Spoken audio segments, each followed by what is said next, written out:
Hi everybody, today we are learning about mixed numbers and improper fractions using Equatio.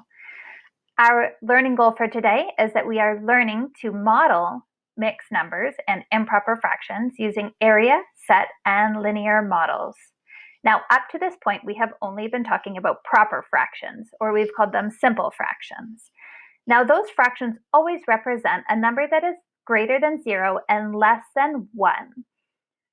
Now, we often think that fractions mean only part of a whole, but it doesn't. When we talk about fractions, we could be talking about more of a whole, more than a whole.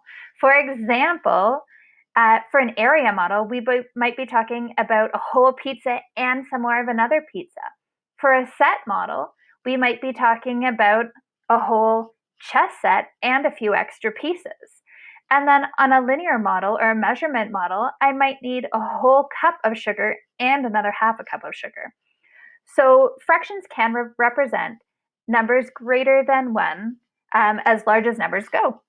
So we'll start off by talking about a mixed number. On the left here, we have the mixed number 2 2/3. The 2 represents the whole, and 2/3 represents the other part on top of the whole that we have.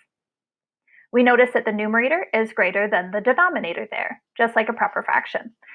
An improper fraction, however, has a numerator that's greater than the denominator, and that also means that it's worth more than a whole. I know that 3/3 would be 1 whole, so 8/3 must be greater than a whole.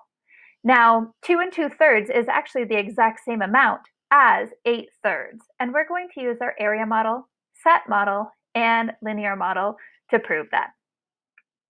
So now it's the time for you to get your Equatio bar open, and let's start by inserting a math space. I have mine ready to go here. We are going to start with the area model.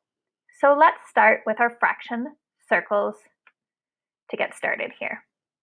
I'm going to insert a fraction circle, and we know that the denominator tells us how many pieces that needs to be broken into. It's the same thing with mixed numbers and improper fractions.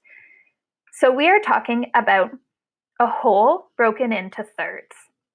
Now I'll work under the 2 2/3 here to show you that we are talking about 1 whole pizza, and copy, paste. There's 2 whole pizzas, and we need more of another one, so we will copy paste one more time. And of the last one, there's not 3 more thirds, there are just 2 more thirds. So I'm going to decrease that down, and now we can all agree that this would represent 1, 2, and 2/3, 2 2/3 pizzas. Now, the 8/3 some people get a little bit more confused with, but all that means is that there are 8 1/3. I can count those for you here, saying 1/3, 2/3, 3/3, 4/3, 5/3, 6/3, 7/3, and 8/3. So there's our area model to show you 2 2/3 being the exact same as 8/3. I'm just going to get rid of the titles here to make some room and insert that back onto my slides.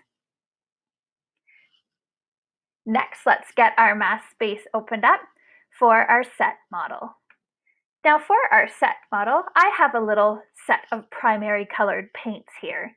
In my paint set, I have red, blue, and yellow, and that would represent 1 whole set of paints.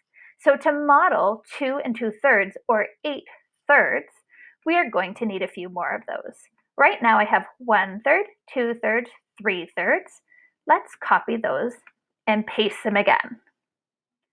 Now I have 4/3, 5/3, 6/3. Let's do one more paste. And now I have 7/3, 8/3. Oh, that's all I need. So let's get rid of one of these. So now I have 1, 2, 3, 4, 5, 6, 7, 8, 8/3, or 1 whole set of paints, 2 whole set of paints, and another 2/3 of a set. So there is our set model. I'm just going to get rid of the title and insert that into our space. Now the last model that we are going to create is the linear or measurement model. So I'm going to use a number line for that one. So I have created a number line. Again, that's down in here, and you're choosing the number line. And I've broken it into thirds. Why? Because that's what the denominator tells me. I have a number line broken into thirds. Now on this number line, I can write the number 0 here, and this is a number 1 or 3 thirds. You can agree that those are the same. Now I need more than that. I need 2 full numbers. So I'm going to click my number line, and I'm going to copy that number line and paste it. Now let's line them up one after the other here. And if this is 1, now the end of this one is now going to take us to 2. So I can write 2 down there. Now I still need more than 2. Actually, let's fix that. We'll do the improper fraction as well. If this is 3 thirds, then this is 4 thirds, 5 thirds, and 6 thirds. So we can see 2 is the same as 6 thirds.